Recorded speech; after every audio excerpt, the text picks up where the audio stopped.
अजई खैरा गांव की सुधा दादी का पोता कहीं विदेश में पढ़ता है। सुधा दादी अकेली गांव में रहती है। सभी जानते हैं कि जैसे ही उसका पोता नौकरी करने लगेगा, वो दादी को अपने साथ विदेश ले जाएगा। तब वो गांव की जमीन का क्या करेगी?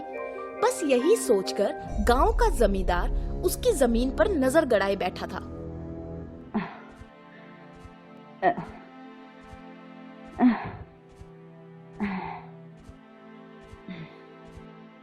सुधा दादी, क्यों इतनी मेहनत करती हो?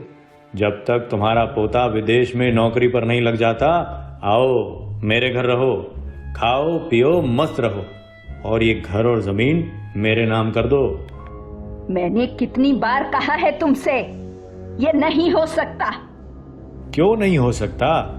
आखिर तुम्हारा पोता यहाँ खेती नहीं करेगा, ना इस घर में रहेगा, ना तुम्हें रहने देगा, तो क्या करोगी इस घर और जमीन का? मुझे दे दो। कहा ना, नहीं, जा यहाँ से। देख बुढ़िया, जब तक इज्जत से मांग रहा हूं दे दे, वरना छीन लूंगा तो।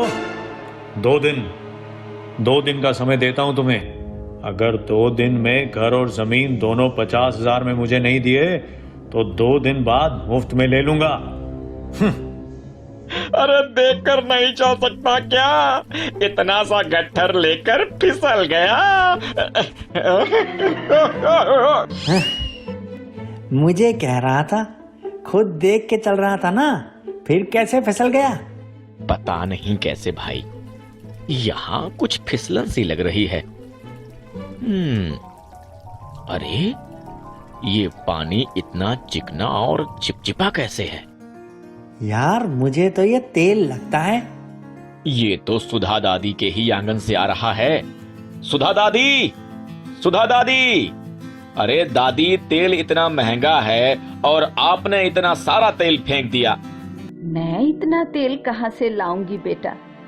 मेरे घर में तो खाने के लिए भी मुश्किल से तेल रहता है। अरे तो फिर इतना तेल आया कहाँ से? तेल है और सवेरे से इसे मेरे आंगन के बीचों बीच से बहता देख मैं सोच रही हूँ कि पानी बह रहा है। बधाई हो दादी, मुझे तो लगता है आपकी जमीन से तेल निकल रहा है। क्या है? तेल? हाँ जमींदार साहब, सुधा दादी की घर की जमीन से तेल निकल रहा है। दिन भर से इतना तेल बहा है कि गांव वाले फिसल कर गिर गए। अरे कुछ तो जानवर भी गिर पड़े, मैं खुद देख कर आ रहा हूँ।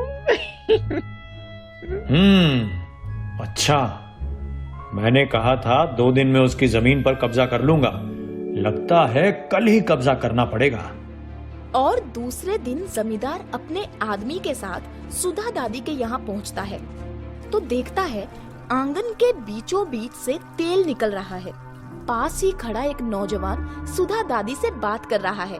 जमींदार आगे बढ़कर कहता है, दादी, मैंने कहा था 2 दिन बाद तुम्हारी जमीन पर कब्जा कर लूंगा, पर कहते हैं ना, काल करे सो आज कर, तो मैं आज ही तुम्हारी जमीन पर कब्जा लेने आ गया हूँ। ओ पेपर निकाल। इसकी कोई जरूरत नहीं है। इनकी जमीन से तेल निकला है और जिस जमीन से भी तेल निकलता है उस पर सरकार का कब्जा हो जाता है। अरे ऐसे कैसे हो जाता है? जमीन हमारे गांव की है और मैं यहाँ का जमींदार हूँ। ये गांव इस देश का है और ये देश सरकार का है। फिर सरकार फ्री में जमीन पर कब्जा नहीं कर रही है, पैसे दे रही है। दादी को पूरे 1 लाख दे रही है। बस सिर्फ 1 लाख और सरकार कमाएगी करोड़ों। देखो भाई, कुछ ऐसा करो कि ये जमीन हमारी हो जाए। और अरे ऐसा कैसे हो सकता है? मुझे सरकार को रिपोर्ट सौंपनी होगी। अरे सौंप देना, कुछ और सौंप देना, सरकारी कामों में तो झोल चलता है। एक काम हो सकता है। सरकार दादी को 1 लाख देने वाली थी, वो 1 लाख आप मुझे दे दो और दादी की जमीन का 50,000 दादी को दे दो, यानी 1.5 लाख में तुम्हें तेल का कुआं मिल रहा है। मैं सरकार को रिपोर्ट सौंप दूंगा कि यहाँ की जमीन से कोई तेल नहीं निकल रहा था, किसी ने बात उड़ाई थी। फिर तुम चुपचाप तेल निकाल कर बेचते रहना। मंजूर है, मंजूर है। सुधा दादी को तो मैं वैसे ही 50,000 देने वाला था। ये लो सुधा दादी, आपके 50,000।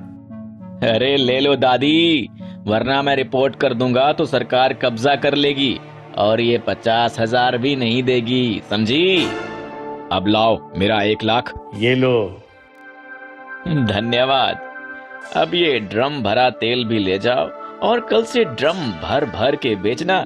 लेकिन हाँ, बात गांव से बाहर नहीं जानी चाहिए, वरना मेरी जगह कोई और ऑफिसर आया तो गड़बड़ हो सकती है।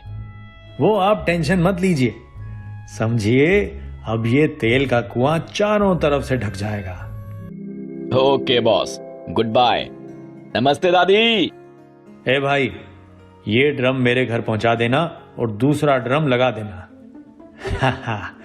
कल से करोड़पति बनने की शुरुआत। खुशी में तो आज पूरी रात नींद नहीं आएगी मुझे। मगर दूसरे दिन जब जमींदार अपने आदमी के साथ वहाँ पहुँचता है तो उसे पता चलता है कि सुधा दादी के आंगन से कोई भी तेल नहीं निकल रहा है। हैं? तेल नहीं निकल रहा? ऐसे कैसे हो सकता है? मालिक, मैं सवेरे से खड़ा हूँ कि अब तेल निकले, लेकिन ये तेल निकल ही नहीं रहा। अरे ऐसे कैसे नहीं निकल रहा? कभी कभी कुएं में पानी नीचे चला जाता है, तो तेल क्यों नहीं नीचे जा सकता? खुदाई करो, पता चलेगा। जमींदार साहिब, यहाँ तो कोई पाइप हैं? पाइप? अरे ये ड्रम कैसा है? अरे जमींदार साहब, ड्रम में तो तेल है।